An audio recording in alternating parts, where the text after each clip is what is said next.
एक नगर में एक गरीब लेकिन ईमानदार ब्राह्मण रहता था। वो रोज भगवान की पूजा करता था, लेकिन उसकी गरीबी दूर नहीं हो रही थी।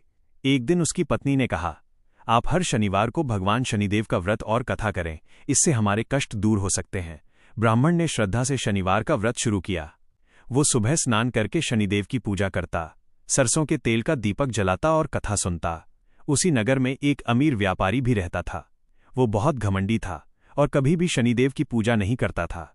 वो गरीबों का मजाक उड़ाता और अपने धन पर घमंड करता था। एक दिन शनिदेव ने सोचा, देखते हैं कौन सच्चा भक्त है। शनिदेव ने साधु का रूप धारण किया और पहले उस अमीर व्यापारी के घर गए। साधु ने भोजन मांगा, लेकिन व्यापारी ने उसे डांटकर भगा दिया। फिर साधु उसी गरीब ब्राह्मण के घर पहुंचे। ब्राह्मण ने आदर से उन्हें बैठाया और जो भी थोड़ा बहुत भोजन था प्रेम से खिलाया।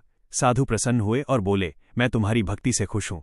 तभी साधु ने अपना असली रूप दिखाया। वो स्वयं भगवान शनिदेव थे। शनिदेव ने कहा, तुम्हारे घर में अब कभी कमी नहीं होगी। धीरे धीरे ब्राह्मण का जीवन बदलने लगा। उसके घर में सुख समृद्धि आने लगी।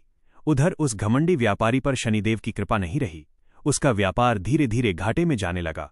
धन समाप्त हो गया और वो बहुत दुखी हो गया। एक दिन वो ब्राह्मण के पास गया और बोला, तुम्हारी हालत पहले मेरी जैसी थी, अब तुम खुश हो और मैं दुखी हूं। इसका कारण क्या है? ब्राह्मण ने बताया, ये सब भगवान शनिदेव की कृपा है। तुम भी शनिवार का व्रत रखो, पूजा करो और गरीबों की मदद करो। व्यापारी को अपनी गलती का एहसास हुआ। उसने सच्चे मन से शनिदेव का व्रत शुरू किया।